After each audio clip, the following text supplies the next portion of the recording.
Benvingudes, benvinguts. Moltes gràcies per venir aquest matí a compartir aquest espai magnífic que és la plaça La Porxada de Granollers.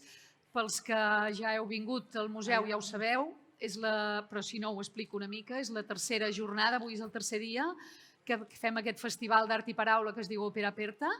És també la tercera edició, és el tercer any que ho fem, i des del començament teníem molt clar que això tenia sentit fer-ho en aquest espai magnífic, en aquesta plaça pública, en aquest lloc d'intercanvi de mercat de productes, però també d'intercanvi d'idees, com serà avui, que és aquesta porxada.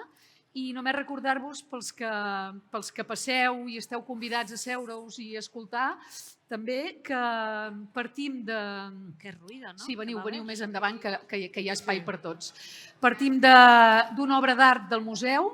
Òpera Aperta és organitzat pel Museu de Granollers i partim d'una obra d'art, en aquest cas una peça de Francesc Abat, que és una obra que l'obrim cap al debat, cap al pensament. Aquest any és una obra de Francesc Abat que parla sobre la noció de viatge, sobre Walter Benjamin i la noció de viatge. Per tant, ens dona lloc al tema de l'Òpera Aperta d'aquest any, que és Rastre, deriva, viatge. Per tant, són 4 dies de jornades de diàlegs i de debats a l'entorn d'aquesta noció tan polisèmica i tan rica com és el viatge, que intentem abordar des de diferents llocs. Només 3 coses. Us convidem a anar després al museu a veure aquestes obres. Us convidem a adquirir, per primera vegada tenim la col·laboració de les llibreries de Granollers, podem adquirir els llibres dels participants del festival i us convidem a adquirir-los. També us convidem a consultar la guia de lectura, una magnífica guia de lectura de tots els llibres i publicacions dels convidats que han preparat les biblioteques de Granollers. Us convidem a entrar a la web de les biblioteques i del museu, que ho podreu gaudir. I també dir-vos, abans de presentar-les, que aquesta tarda, ara tenim aquest diàleg, després en tenim un altre, i aquesta tarda Òpera Aperta segueix al museu amb un tercer diàleg.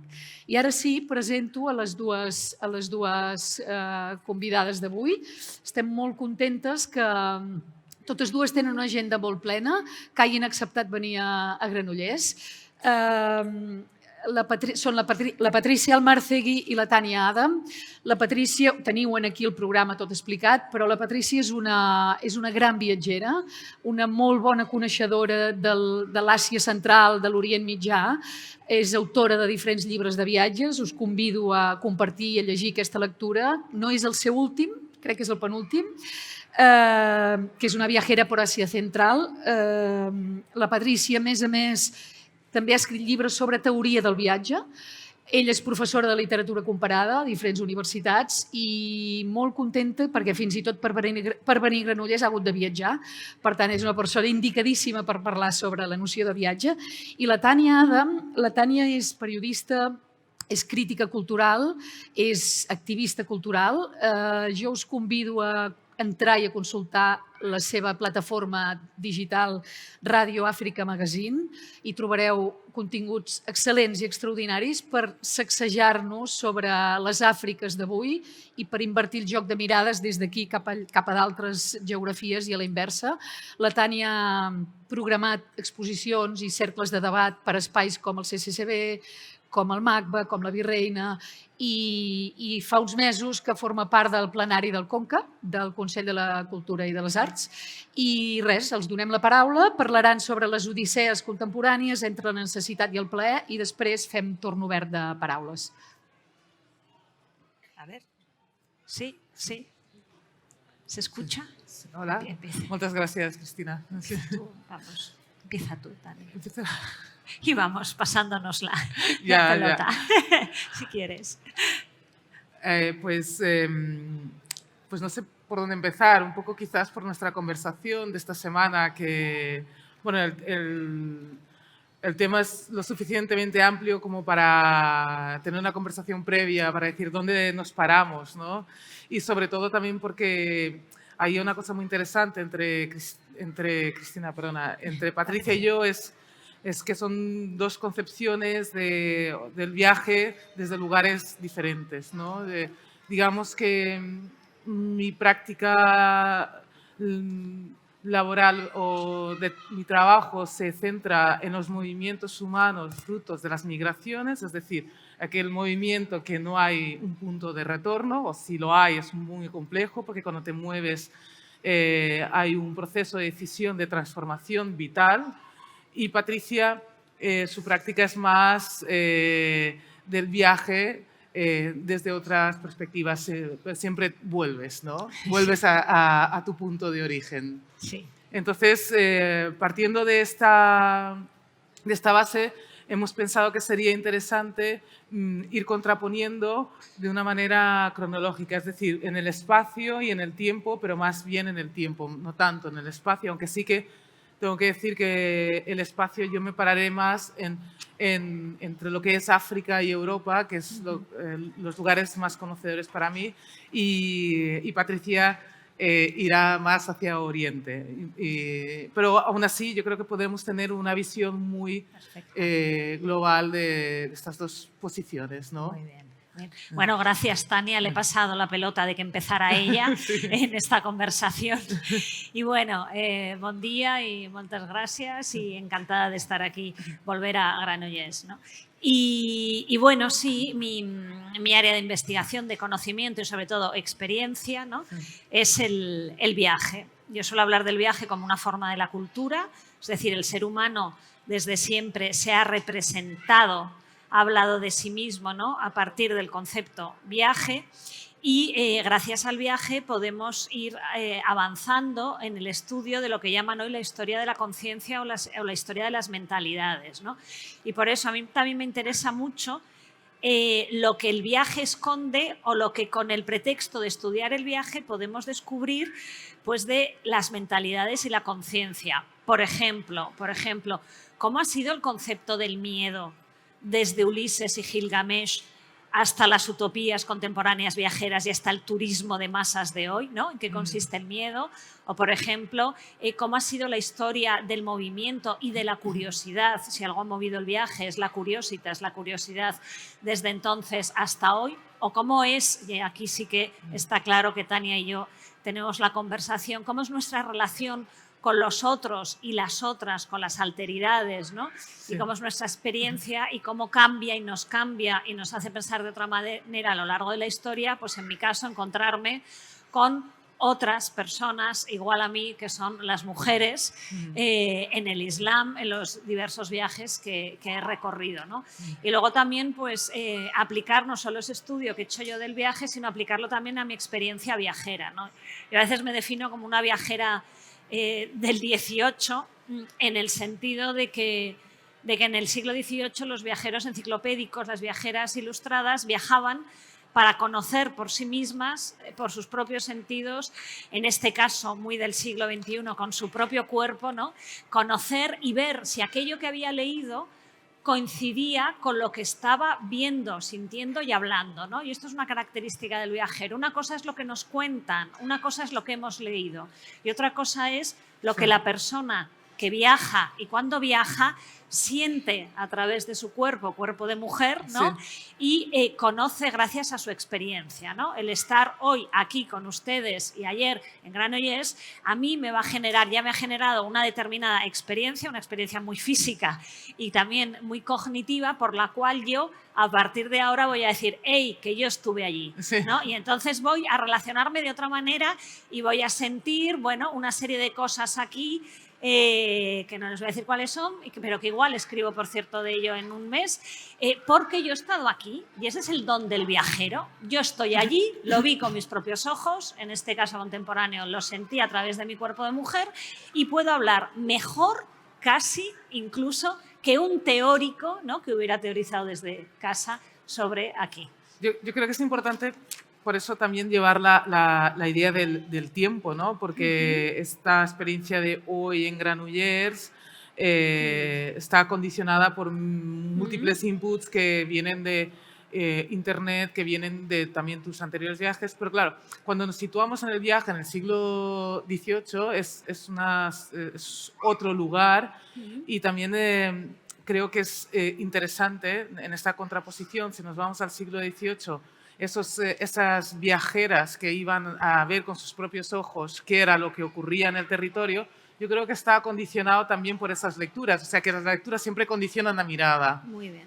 Muy interesante. Y en ese acondicionamiento de la mirada, poniéndome en el lugar del otro, en la alteridad y teniendo en cuenta esos viajeros exploradores, colonizadores que van al continente africano, hay una gran percepción de inferioridad de los sujetos que están viendo. Quiere decir que el hombre o la mujer negra la consideran como casi, no es un humano, es casi un objeto, ¿no? Y de hecho podemos ir también un poco más atrás en esos viajes de la trata transatlántica, porque también son viajes, son movimientos humanos. Yo ahora estoy leyendo un libro que es muy interesante, que es de Yagassi, que se llama Volver a casa.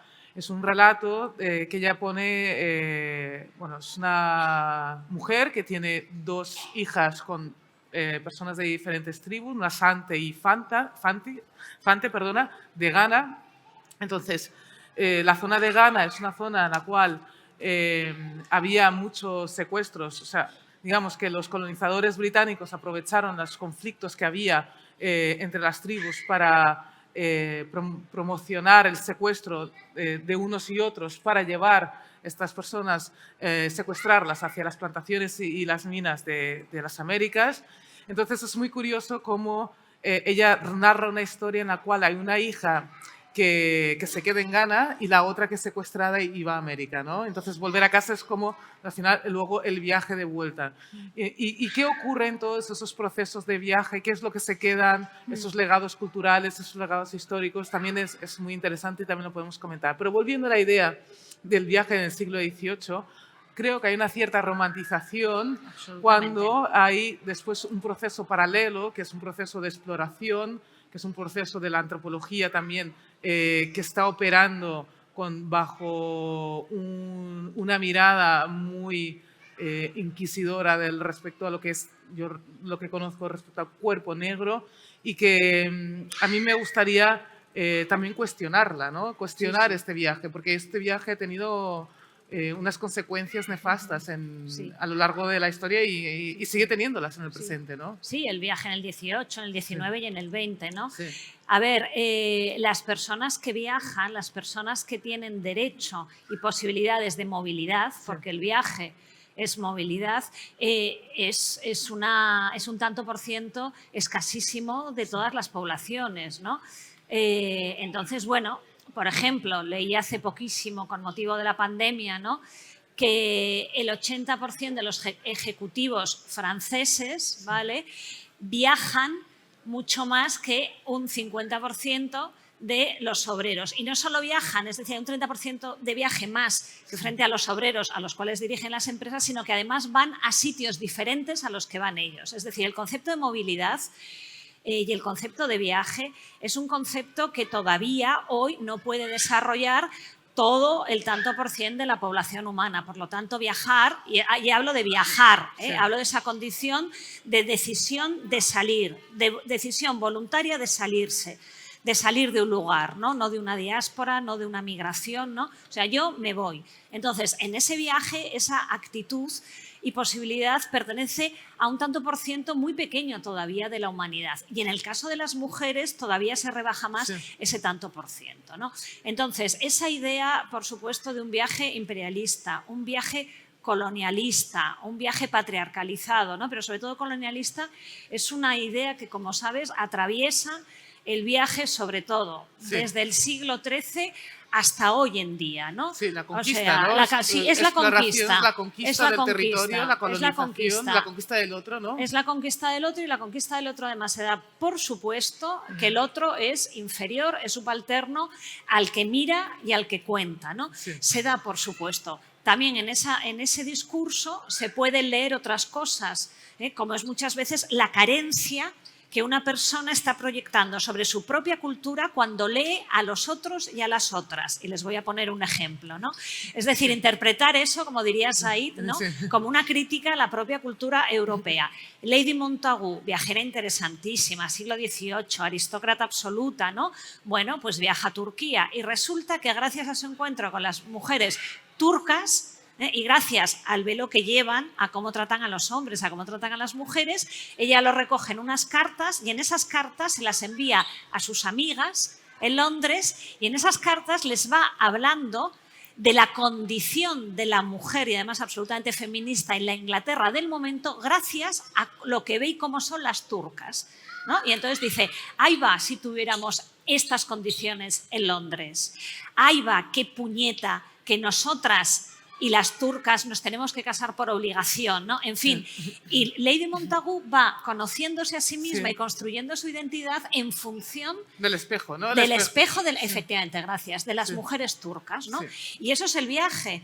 Una se va construyendo en función de cómo ve que son otros y otras. Claro, aquellas que pueden viajar, que ya digo que sigue siendo desgraciadamente minoritario, ¿no? Sí. Pero el viaje yo creo que está cambiando, el discurso del viaje también, y hoy se busca un discurso más ético, más responsable. Algunos y algunas, queda muchísimo por trabajar. Hay una película que es una muy buena película, por cierto, que envejece muy bien, que es Memorias de África.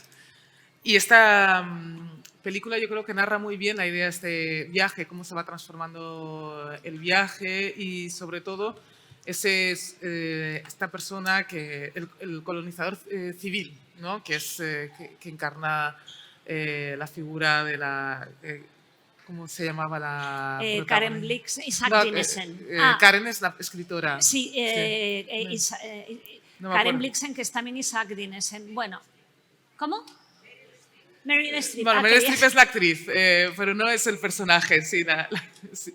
Bueno, el caso es que ahí se ve, ¿no? Ese viaje, como en un principio eran esos viajes de safari, ¿no? Esos grandes safaris que se montaban y era curioso, ¿no? Ver cómo hay estas personas negras que son casi esclavizadas y cómo les tratan y hay este gran lujo alrededor y cómo esto va cambiando, ¿no? A principio no se hacían estos viajes de safari, sino que eran más de exploración y poco a poco empiezan a llegar estos turistas europeos, que son estos ínfimos, estos exploradores, estas expediciones, que también hay que pensar en estas expediciones. Hubo una gran expedición que fue de 1931 al 33, que era Dakar-Djibouti, que son expediciones que se crearon, en este caso desde Francia, para patear todo lo que es del Atlántico hasta Sudán, pasando por una serie de países, iban arrastrando en esos viajes, bueno, era un viaje para entender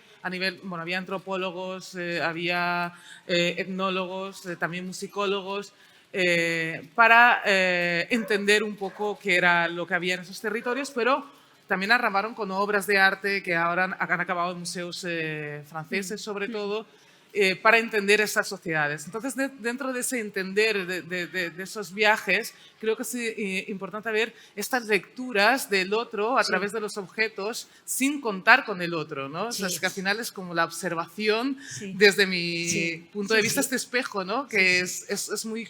que el espejo está atrofiado a veces, no es un espejo recto, ¿no? Que respecto al género sí, pero o no, también hay también sus lecturas que no son del todo correctas en formas de entender culturas, pero también hay un gran problema de entendimiento y de narración del otro, que lo estamos viendo y que seguro, yo creo que Granollers es una ciudad que tiene cada vez más inmigración, lleva tiempo, entonces es interesante ver que esas narraciones se van quedando en películas, en lo que vamos viendo, lo que vamos leyendo, y que al final, cuando te encuentras con el otro delante tuyo, toda esta batería de estereotipos baja, ¿no? Y las proyectas, sin darte cuenta, ¿no? Pero son esos viajes de otros, esas creaciones, esas visiones de otros, que no viene de la nada, ¿no? Que es importante entender que el viaje ha generado al final este proceso. Sí.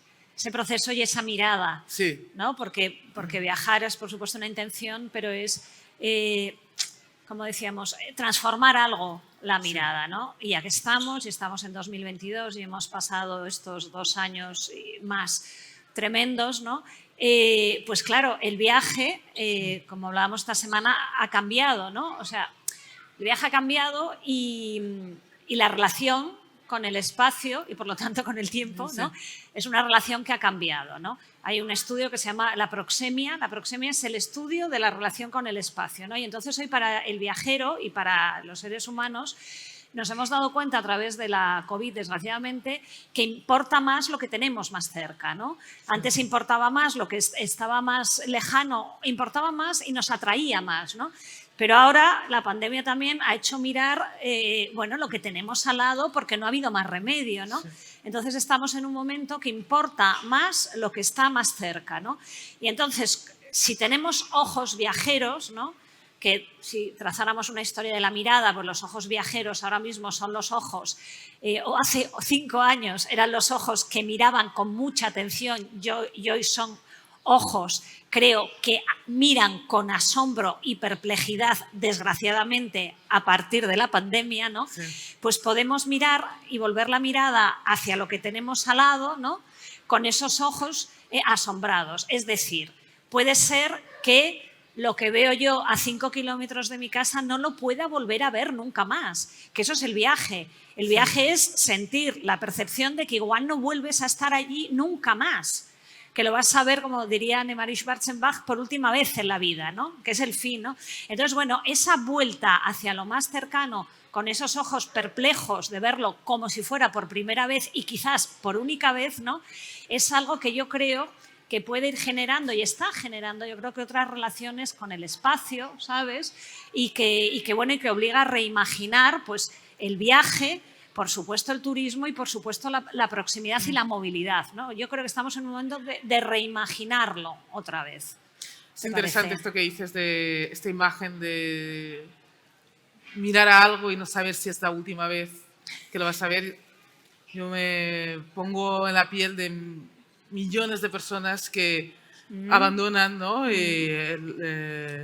Su lugar donde nacieron y miran y realmente no saben si van a volver a ver eso, ¿no? Y ahora quizás es más fácil porque, vuelvo a decir, tenemos internet, puedes enviarte fotos, puedes hacer llamadas de WhatsApp y puedes estar en contacto con ese territorio que dejaste, ¿no?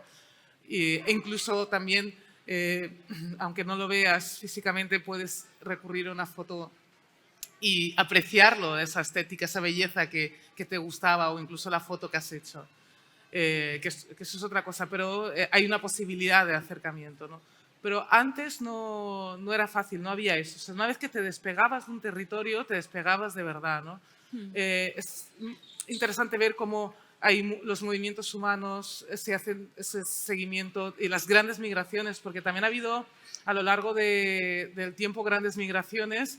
De hecho, no hay que ir muy atrás, ahora mismo está habiendo una gran migración que es de México a Estados Unidos, pero en la historia de la humanidad ha habido grandes migraciones, hay grandes ejemplos en Estados Unidos, en los años entre 1915 y 1930 hubo esa gran migración de la población afro-norteamericana del sur racista hacia el norte, que está más industrializado para trabajar, pero ahí si ponéis en Google The Great Migration, veréis ese movimiento de gente, cómo se mueve con la casa a cuestas.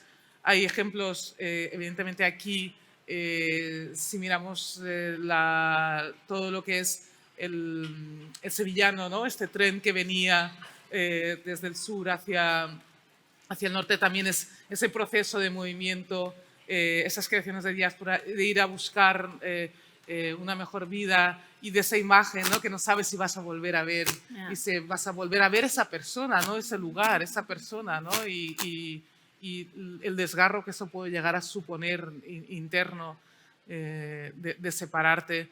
En el continente, yo siempre pienso el continente africano en el siglo XX como el continente de los movimientos internos, ¿no? Hay Stephen Small es un sociólogo que escribe un libro que se llama La huida a Europa, que dice que el continente africano es un continente de gente joven y que van a venir a hordas de africanos a Europa y que este será un continente contaminado de negros.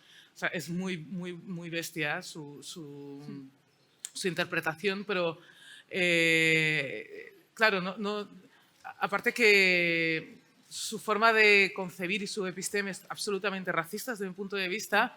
Hay unos movimientos internos en el continente africano que son superiores a los movimientos externos. Es decir, que siempre ha habido movimientos dentro y es un continente de exiliados. El exiliado, la figura del exiliado, la persona que tiene que huir por una guerra, por una situación de censura, es para mí los grandes movimientos de las humanidades que todavía siguen existiendo. Si pensamos ahora mismo también en Ucrania, si pensamos en todos los conflictos y crisis económicas que estamos viviendo, el viaje está omnipresente y todo lo que acarrea a la emocionalidad y al sentimiento humano no tiene cabida en todos los libros. Y mira que ha tenido la tinta que ha escrito libros de los viajes, es interminable, ¿no? Sí, sí.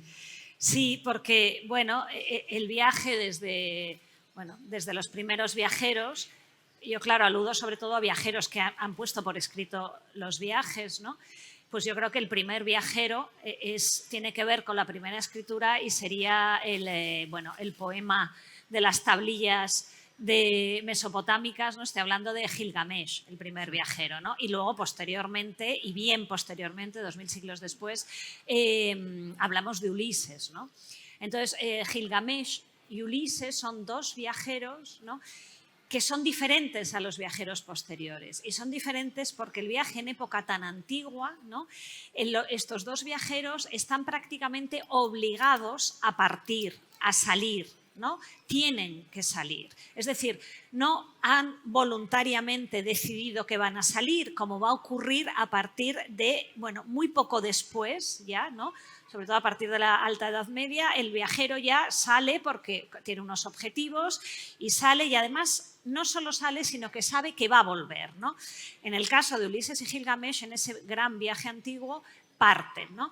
Y como no saben sobre todo a dónde van, ¿no?, porque el lugar, el destino, la llegada es algo que articula el concepto del viaje siempre, y hablo de llegada y no aún de vuelta, ¿no?, sino hablo de la llegada, pues ellos no saben a dónde van, no saben, sobre todo no saben si volverán, ¿no? Y entonces es curioso como en los dos libros varias veces se les cita a Ulises y a Gilgamesh como vagabundos, como errabundos, que es la palabra errar, el verbo errar es maravilloso, ¿no? El que va errabundo es el que va errando en el sentido de que va cometiendo fallos, pero no sabe a dónde va, ¿no? Entonces, Ulises y Gilgamesh, los dioses les dicen, tú que eres vagabundo, ¿no? Y es un castigo. Es castigo de aquellos que están obligados a salir y no saben si volverán, ¿no? Pero bueno, eso es único, por decirlo de alguna manera, porque luego ya los viajeros en principio saben o creen saber a dónde van, ¿no? Y entonces el viaje se caracteriza siempre porque se articula con una salida, un traslado y una llegada. Y vuelvo a decir que la vuelta la dejo, ¿no? La vuelta la dejo. Pero eso es un viajero, ¿no? Fíjense ustedes, si es así, que los billetes ya no existen, los billetes de avión abiertos toda la vida han costado el doble. No, me quiero ir a Roma, la vuelta no, déjelo abierto. ¡Buah! Y te cobraban el doble, ¿no? Porque al viajero se le ha obligado siempre a volver. Tienes que volver, ¿no? Porque es una condición sine qua non al movimiento. Bueno, ¿qué ha movido también a todos los viajeros ya pasados Ulises y Gilgamesh? Pues prácticamente el conocimiento. El viajero sale porque quiere conocer algo, quiere aprender, quiere conocer, me da igual, Marco Polo, cómo son las gemas en Indonesia, si acaso llegó a Indonesia, cómo son las fresas o los albaricoques al Burkuk en Damasco, pero salen para conocer, ¿no? Y salen también movidos por la curiosidad. El concepto de curiosidad es un término muy, muy interesante. Hace falta una historia de la curiosidad contemporánea o de ahora mismo, ¿cuál es nuestra curiosidad, ¿no?, que nos hace ser curiosos ahora? Pero eso es lo que mueve el viaje. Pero bueno, vuelven, ¿no? Y claro, los viajes de diásporas, migraciones, se sale obligadamente y la vuelta a casa es lo que... Es mental, es lo que alimenta el espíritu. O sea, hay una vuelta, la vuelta es voy a volver, pero al final ¿Cuándo? nunca existe, o sea, nunca hay el momento de la cambia, vuelta. cambia. Se crea como un mito de la vuelta, ¿no? O sea, es algo que es interesante y es lo que alimenta el alma de las diásporas, ¿no? Pensando en esa eterna vuelta. Es curioso que hayas nombrado a Ulises porque dentro de la figura de Ulises, este viajero que va, ese vagabundo, hay en contraposición la que se queda, que es Penélope. Hombre. ¿Sabes? Entonces... La que se queda pero mueve desde el estatismo, va movilizando, claro, creando redes. Que siempre de este que se va, siempre hay uno que se queda, ¿no? Y las relaciones que se ahí no me sale la palabra, las relaciones que se establecen. Son sedentarios, se sedentarizan, ¿no? Sí, totalmente. Y después hay otro punto dentro del viaje que a mí me gustaría remarcar y que creo que es súper importante y que muchas veces no pensamos que es el mar. O sea, el mar es, es clave en el movimiento humano. Casi toda la literatura de viajes, el mar, o incluso el desierto, que es un mar de arena, ¿no? son omnipresentes, ¿no? Sí. Me parece maravilloso, ¿no? Para bien y para mal, ¿no? Sí. Hombre, en fin, es un gran tema, ¿no? La literatura y el mar. Yo he impartido algún curso sobre, la literatura y el mar, ¿no? Sí. Y claro, y también la percepción cambia, ¿no? El mar para los griegos, para los antiguos, es un abismo. Sí. ¿No? Y además, o sea, una vez ya en los mapas se ve estupendamente, ¿no? Quiero decir, una vez ya que has salido de tu Mare Nostrum, el mapa circular se representa que te caes, o sea, te caes. ¿Dónde te caes? Al abismo, ¿no? Y es curioso que la palabra abismo también es algo muy sugerente que hay que recorrer, la palabra abismo, ¿no? Y te caes directamente. ¿A dónde, no? Entonces ese concepto va cambiando, el del mar, ¿no? Hasta... Claro. Que es la idea también del explorador, ¿no? Y que, de hecho, Colón se atreve, ¿no? O sea, al final los atrevidos son los que... Y cuando llega a un lugar, considera que lo ha conquistado, o sea, que lo ha descubierto él. ¿Sabes? Digo, vaya prepotencia. No, es prepotencia, es colonización y es fascinación. O sea, pero ¿tú qué te crees? ¿Que eres el único que lo has pisado? ¿No? Yo creo que hay una proyección tan importante del imaginario en estos viajeros, ¿no? O sea, la literatura del descubrimiento. Hablemos del descubrimiento, que sabemos que es conquista, ¿no? Del descubrimiento, ¿no? Que decía Consuelo Varela, que es la gran experta en este país de Cristóbal Colón, o sea, la directora del Archivo de las Indias, y tenía un vídeo maravilloso que decía, a ver, dice, ¿cómo? Si la llegada a las Indias Occidentales se hubiera producido en Estados Unidos, dice, hoy tendríamos, dice, una serie de películas, de museos dedicados al tema, ¿no? Dice, porque, a ver, una persona que sale a descubrir, a crear otra ruta, porque la otra no se puede hacer, dice, una persona que sale a descubrir, dice, solo si tienes muchísima imaginación, dice, si eres un escritor, bueno, diría yo, un cineasta, o sea, solamente si tienes imaginación eres capaz de irte. Dice, porque si tienes realidad, no te vas. Piensas que hay el abismo, ¿no? Entonces, y es muy bonito que digas. O al Finisterre, ¿no? Que aquí había el Finisterre, claro. O sea, es como que al fin del mundo. Claro. A partir de aquí no hay nada más. Y se confunden, ¿no? Y claro que se confunden, no se van a confundir si están proyectando. Y el que proyecta yerra, ¿no? Entonces, hablaba de eso, ¿no? Y bueno, y que lleguen, como el caso del Corazón de las Tinieblas. Sí, eso te iba a nombrar el de Conrad, el Corazón de las Tinieblas. ¿No? Es muy buena novela, yo creo, que para entender realmente la idea de el explorador, el descubrimiento y la putrefacción humana en esos procesos, ¿no? Sí, es un libro, ¿no? Y el personaje, ¿no? Marlowe, que dice, no, yo me fui porque tenía un mapa y vi el río Congo, que era como una serpiente, y puse así el dedo y dije, voy allí, que no hay nada. ¿Cómo que no hay nada en 1901 en el río Congo? ¿Cómo? No hay ningún blanco, pero hay personas.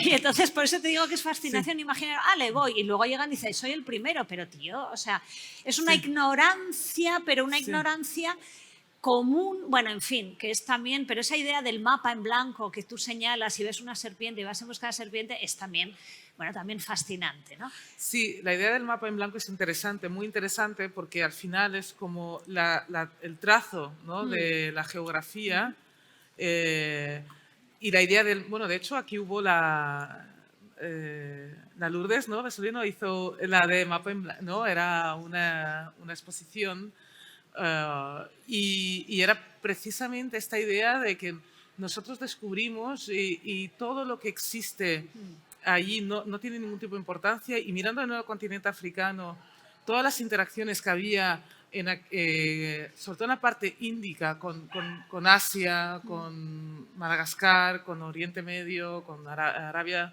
con la península arábiga, y cuando estábamos hablando por teléfono yo te lo comenté, o sea, yo soy hija de esa realidad, no soy una africana del Atlántico, yo soy una africana del Índico y me reivindico como tal.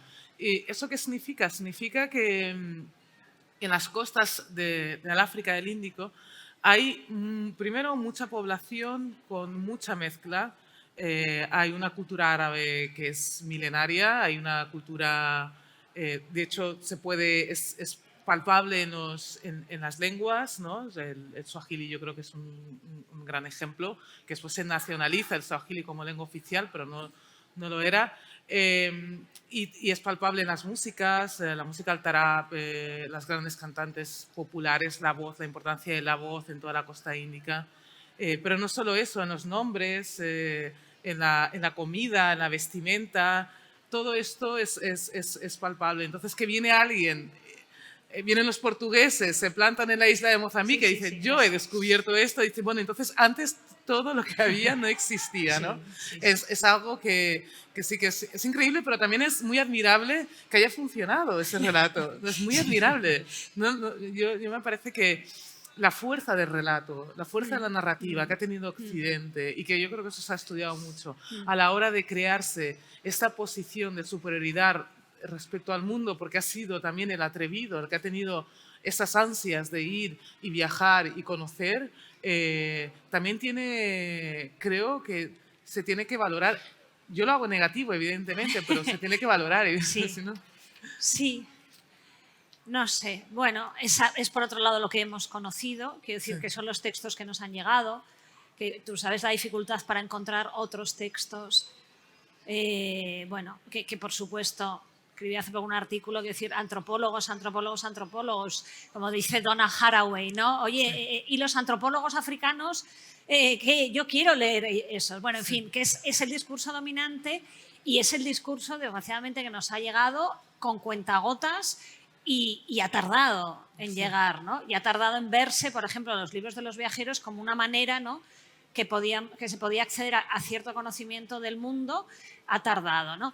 Pero bueno, en los últimos 20 años, 17, 15 años, yo creo que ya hay, en el caso de algunos viajeros y viajeras, y hablo ya de libros de viaje, hay una escritura a algo diferente, en el sentido de que yo creo que el cronista tiene también mucho que ver con la crónica, ¿no? Sí. Porque los cronistas vienen del mundo periodístico y dependiendo, bueno, tú eres periodista, quiero decir, ya te interpelas más la manera que la que estás representando los otros, ¿no? Pero yo creo que sí que existe un viaje que yo llamo ético y un viaje que el viajero es más responsable. Hay una responsabilidad a la hora de viajar y sobre todo a la hora de escribir el viaje. Y yo creo que ya no podemos ser inocentes, ¿no?, en cómo yo, en mi caso, pues voy a escribir sobre el Islam y sobre las mujeres, porque también eres consciente de que el libro de viaje se ha leído siempre, o en los últimos años, como una manera de tener conocimiento de primera mano sobre otros lugares, ¿no? Entonces ya no puedes hablar como con una mentalidad imperialista, colonialista, y tampoco proyectando sobre todo lo que tú harías en el lugar, ¿no? Entonces yo creo que si hay un género, el libro de viajes, en el que casi todo ha sido también muy positivo con respecto al autor, ¿no? El viajero hablaba de sí mismo y era estupendo, era bueno, ayudaba a Libey, el viajero catalán, Domingo Badia Lebri, que era el que sabía antes que nadie cuándo salía la luna y así lo podía predecir para que se hiciera el último rezo del día en Damasco, ¿no? En fin, que todo esto, ¿no? Ya ha cambiado. Es decir, yo creo que, o yo al menos cuando escribo, pues joder, hay un trabajo allí que espero importante en el sentido de, bueno, tú no puedes hablar con un sentido imperialista colonizador de los otros, ¿no? Tú no puedes situarte en el centro del discurso, tú no se te puede ocurrir que le tengas que dar voz a los otros. O sea, ¿quién eres tú para dar voz al otro, dejar hablar al otro? ¿Eso qué expresiones? ¿No? No hay que darle, ya tiene voz, ¿no? En fin, y yo creo que ha cambiado, ¿no? Entonces, con eso quiero también recordar que el libro de viaje es literatura y en la literatura el viajero y la viajera se construye. Y se construye como personaje principal. Y son todos a lo largo de la historia estupendos, maravillosos, ¿no? Sí. Pues eso, van creando, sanando en el siglo XVIII con una, yo qué sé, con un poco de ruibarbo van sanando a la gente, en fin, que hay una construcción allí y hay muchísimos viajes que están llenos de felicidad y de compensaciones para el viajero, ¿no? Mi último libro de viaje, que se titula Cuadernos perdidos de Japón, una de las cosas, ya ves tú, que ha llamado la atención, dice, bueno, es que usted habla mal de Japón. Sí. Digo, bueno, yo no hablo mal de Japón, yo estoy contando cosas que pasan en Japón. Ya, pero es que es curioso que hable mal de un país. Digo, bueno, pero que hable mal en el sentido que parece que Japón es wow.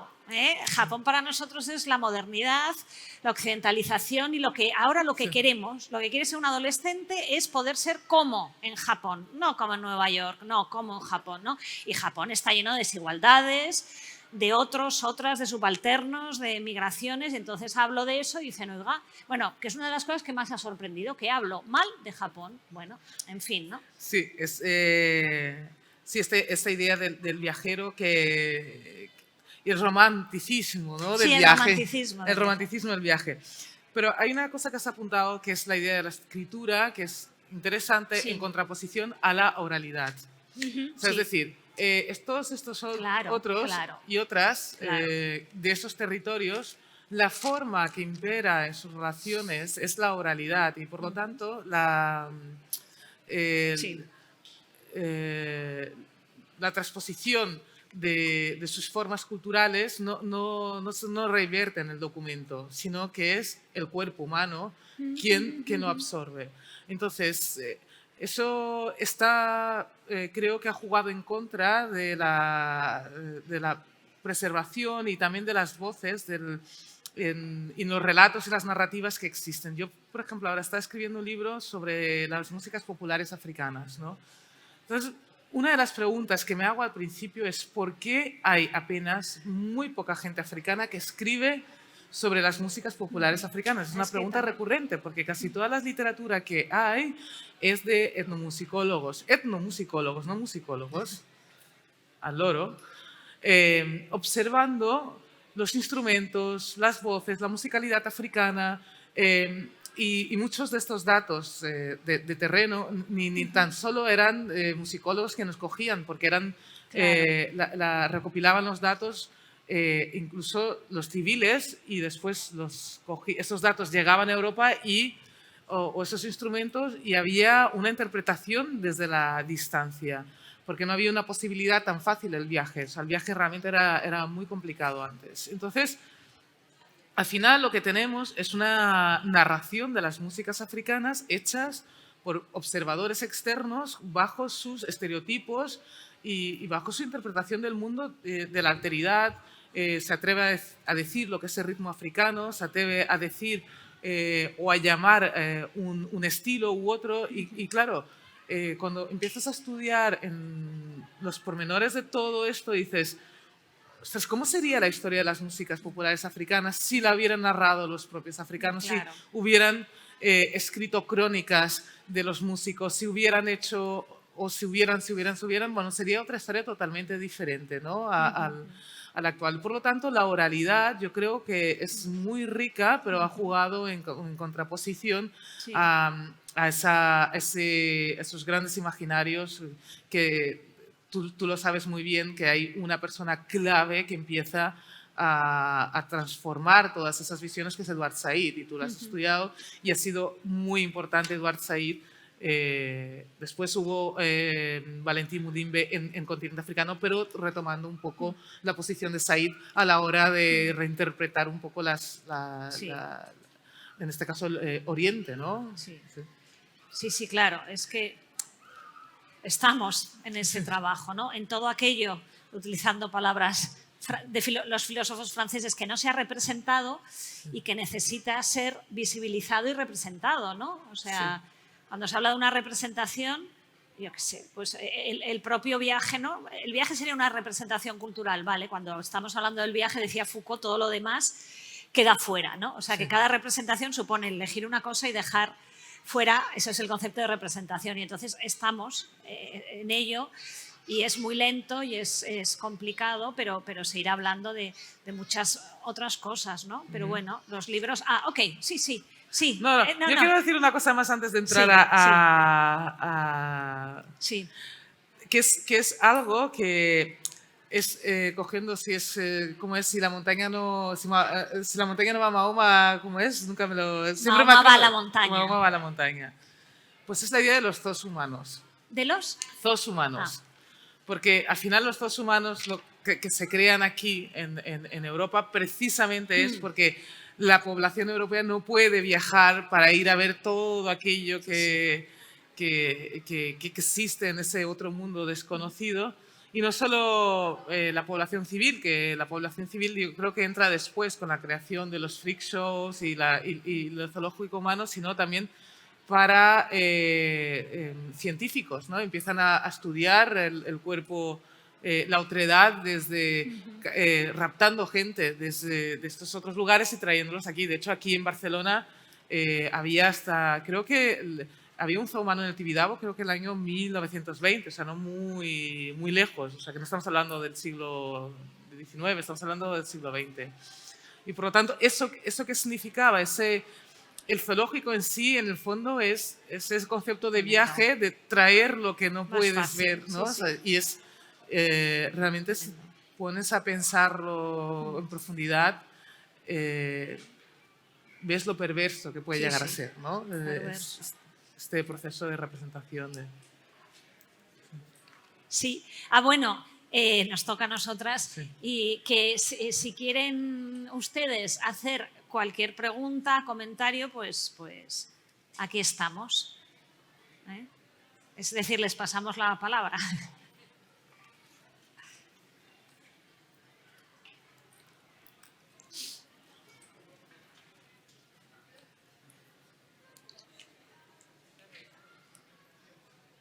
No sé si sale una persona. Sí. Qué bien. Hay un punto de... Qué bueno, lo del punto. Sí. Joder, me gusta.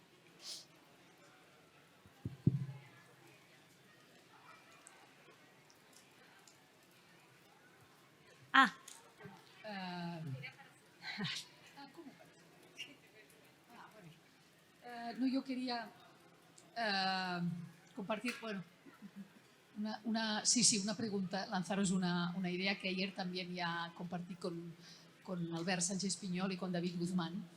Preguntaros, en este mundo tan homogéneo hacia el cual estamos yendo, no sé, ¿cómo será un viaje o la idea de viaje en un mundo que casi a todo es igual, ¿no? Los Zaras en todas las partes y estas cosas. A ver como viajeras y cómo lo veis. Bueno, yo esa idea de que todo es homogéneo y es igual, pues no estoy de acuerdo. Tampoco. Y hablo como teórica y como viajera, ¿no? Es verdad que los seres humanos, ya hablo de viajeros, luego le paso la palabra a Tania, parece que se siguen las mismas rutas e itinerarios, ¿no? Pero es verdad que en cuanto te vas un poco más allá de la ruta o itinerario establecido, ves otras cosas de las cuales no te habla nadie. Por eso vuelvo a reivindicar esa mirada extraviada, viajera, itinerante, ¿no? O lo que hace poco Chus Martínez decía, hablaba del concepto de co-creador, de un viajero es alguien que está co-creando, está creando todo el tiempo, ¿no? Entonces, eso pasa así.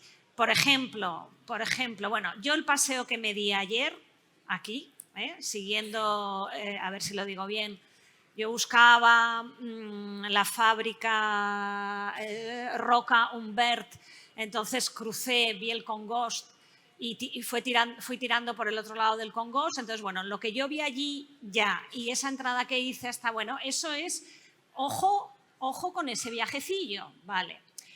Venecia, he vuelto varias veces este año por un tema de trabajo. Es que en el puente Rialto no se puede ir, está aquello horroroso.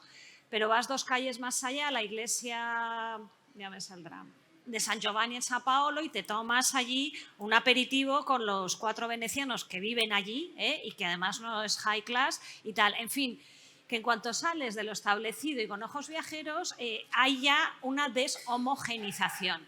Que la homogenización se está produciendo por cómo las sociedades industriales vehiculan y proyectan el turismo de masas, sin ninguna duda. Y fíjense que les hablo de turismo de masas y no de turismo. Y el turismo me parece estupendo como elemento democrático y no así como elemento mercantilizado, ¿vale? Eso sí que es una homogenización.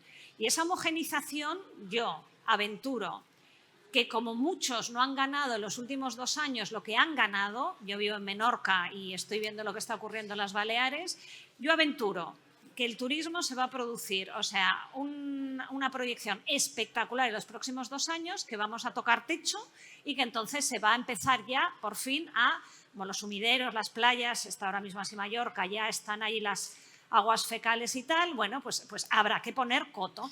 Pero que de aquí a 2 años, o sea, va a explotar el turismo en el mundo, porque hay que meterse en la buchaca lo que no se ha ganado los 2 años anteriores, porque está ya el aeropuerto de Palma como está en agosto, está desbordado. Entonces, esto es lo que yo aventuro, o sea, que la homogenización la vamos a tener más de aquí a los próximos 2 años y luego ya, como si no explotamos, metafóricamente, pues se va a ir poniendo cotos, porque está claro que este modelo turístico de masificación no se puede, tiene que haber un turismo corresponsable. Y el turismo también tiene cosas buenas y se necesita un debate antropológico, incluso estético y no económico sobre el turismo, y también de salubridad se necesita. Eso es lo que yo creo. Sí, quiero, perdona, sí. Tania, y luego usted. Yo creo que es importante apuntar la idea de ciudad como lugar donde se va a hacer ese turismo, o sea, es decir, y donde es ese espacio donde se encuentra una experiencia más o menos homogénea. Entendiendo cómo se están desarrollando las ciudades, se puede entender también que la experiencia puede llegar a ser parecida. Es decir, yo ahora mismo estoy viendo un Juguetos delante mío. El Juguetos hay en Badalona, donde yo vivo, hay en Barcelona unos cuantos, y digamos que aquí estamos rodeados del centro histórico. En el centro histórico es el centro comercial al aire libre, y en estos centros comerciales al aire libre pues están en el día de hoy pues las empresas que están posicionadas en el mercado, y son estas, y por lo tanto es muy complejo, porque una persona que quiera poner un negocio que venda otra cosa que no sea una franquicia, pues a lo mejor no tiene el dinero suficiente para pagar el alquiler, y por lo tanto la propia ciudad en sí ya está creando esos espacios de homogeneización. No es tanto la experiencia turística en masas, es decir, si al final el turismo lo que te propone es un turismo urbano, pues tú al final te vas a ir a la ciudad, y la experiencia urbana es una experiencia prácticamente similar en todo el mundo, porque los procesos de, como decía Patricia, de desarrollo económico y del capital pues son procesos similares y que cuesta mucho de salir. Antes de la pandemia en Barcelona hemos empezado a observar cómo iban cerrando comercios de toda la vida, y al final lo que te ponían pues era una franquicia.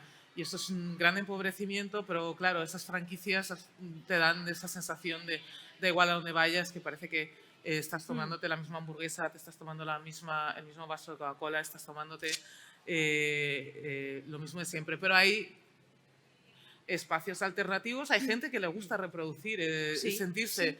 También hay que tener en cuenta que hay gente que le gusta eso. Hay gente que le gusta estar con gente, hay gente que le gusta estar masificada, hay gente que le gusta hacer cruceros, hay gente que le gusta... O sea, estamos criticando formas de viaje, pero al final son formas de viaje populares, en masa.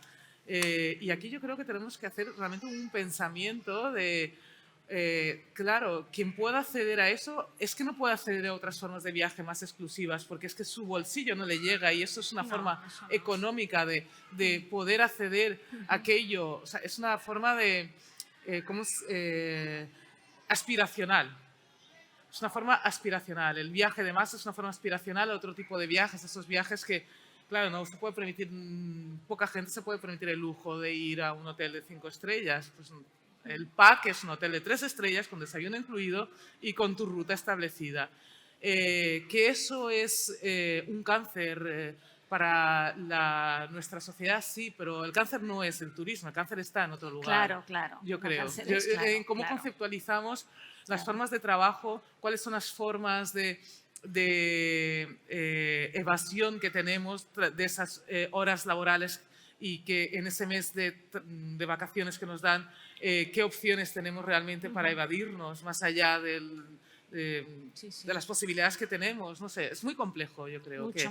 Hay que entenderlo desde una gran complejidad de nuestro presente, no solo como un espacio de homogeneización y ya está, porque la homogeneización es algo que está un poco narrando el presente de nuestra especie como seres humanos. Creo que tenía una pregunta. Hola, una pregunta. Bueno, yo en principio reivindico el tema de los viajes como un tema de conocimiento, de cultura. Solo hablaré un segundo diciendo más que hace 50 años estuve en la India por 2 meses y es un viaje que todavía recuerdo y tengo pues unos impactos y todo lo que viví en aquella época, pues todavía lo recuerdo, ya han pasado 50 años. No, yo quería preguntarte sobre Irán. Sobre Irán, que has estado un periodo, periodo allí viviendo y has escrito también un libro. Si nos podrías hacer un pequeño, bueno, ya sé que será pequeñito, un resumen, ¿qué te ha parecido? ¿Qué es lo que te llamó más atención? Bueno, pues yo no conozco a ningún hombre o mujer que haya vuelto de Irán, como viajeros hablo, y que no esté fascinado o fascinada por Irán. Nunca nadie ha hablado mal, ¿no? Y esto lo he hablado también con más personas. Bueno, pues Irán es un país, y hablo de Irán de siglos, ¿vale? No hablo del Irán correspondiente ni del gobierno que tienen desde 1979, pero Irán es un país que a nivel de la calle, y por supuesto a nivel universitario, que por cierto tiene el índice mayor de mujeres en la universidad del mundo, un 60% de las mujeres, o sea, son mujeres, y es un país donde la alta cultura, en el concepto alemán, la alta cultura está al nivel de la calle. Entonces, bueno, eso les puedo decir, ¿no? De ese país. Es un país que, por supuesto, bueno, cuando un gobierno, lo sabemos muy bien, está invirtiendo dinero, tiempo y años por crear una determinada imagen del país, al final lo consiguen, ¿no? Entonces, es un país que lo vemos a partir de una serie de imágenes negativas y estereotipos, pero es un país pues, muy culto, enormemente abierto, muy cosmopolita, estoy hablando de sus ciudadanos, no de su gobierno, enormemente cosmopolita y donde están pasando, sobre todo desde hace 5 años, cosas que no pasaban hace 6, y como dice aquel, en Irán todo se puede hacer y se puede llevar a cabo, muchas veces en la clandestinidad, pero todo ocurre y todo pasa, ¿no? Entonces, bueno, no sé, que viajen a este país, que el viaje no es una cosa tan cara, tampoco a Irán, y que se vayan 17 días y entonces que vean ustedes lo que ocurre lo que ocurre allí. Y lo otro, bueno, pues una desgracia tener que soportar algunas cosas y muchas cosas del gobierno que tienen, pero desde luego nada es como parece. Eso, es que no sé qué más cosas decir. Y lean a los autores iraníes, por supuesto, y a sus poetas todavía mejor, ¿no?